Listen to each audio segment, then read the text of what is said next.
What's up, guys? Welcome to another video, guys. Hope everybody's doing fabulous. All right, guys, quick and fast. We just listened to our conference, we don't know PM, and right now, to how things look, people not just enjoy the little food we wanna get to know from them, the little bit of assistance, because based upon this a press conference, every money is going to be basically going back towards the infrastructure of all the government buildings, all the roads, everything government, people, everything government, yeah? The courthouse, them, everything government, yeah?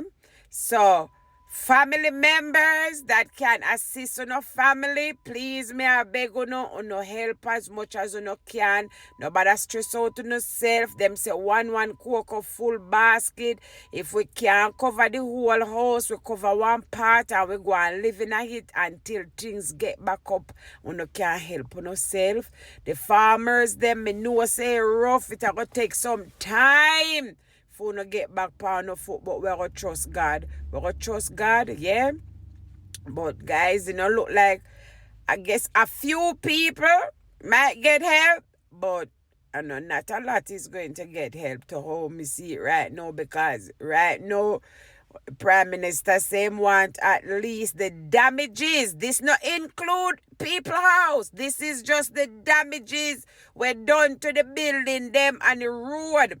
6 point how much billion people, and a million, him saying no $1 billion, that's going to be needed to get the country back up and running. You hear? So woe be on the people, the citizens of Jamaica.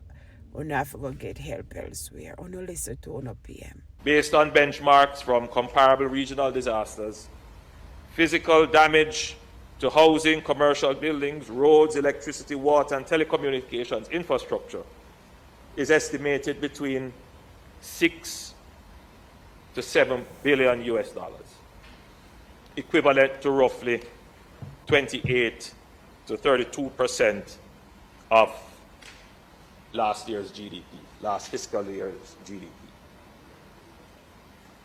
It is, members, a major hit to our economy.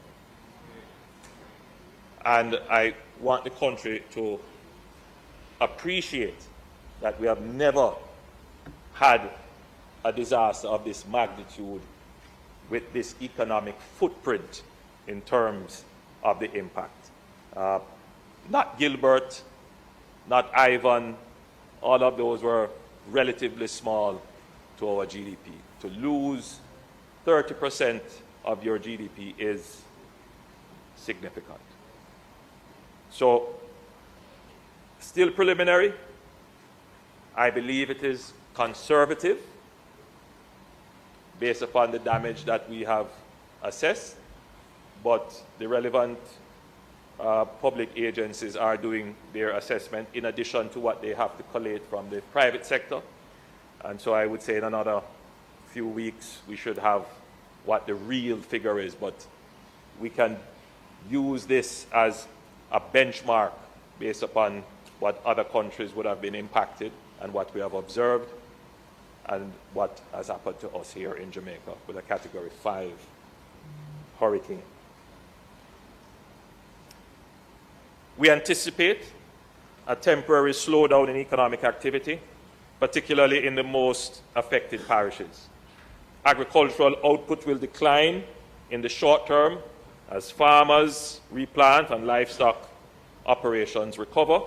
The tourism sector, while resilient and working swiftly to reopen, will require targeted support to restore capacity and confidence. Small and medium-sized enterprises, especially those in retail, manufacturing and services, and the creative industries, have sustained significant losses and will need liquidity and recovery support to rebuild inventories, repair their facilities, and restart operations.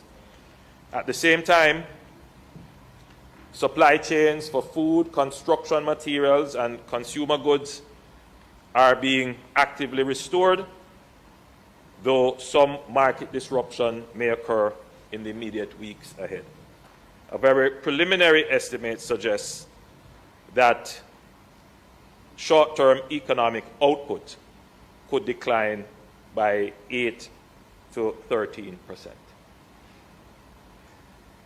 Madam Speaker, this means that revenues will decline as well as economic activity slows, even as expenditures must increase to finance emergency relief, recovery, and reconstruction.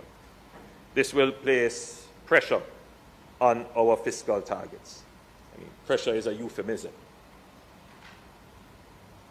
As we did during the COVID-19 pandemic, my administration will act responsibly, transparently, and with foresight to protect lives and livelihoods while preserving Jamaica's hard-won macroeconomic stability.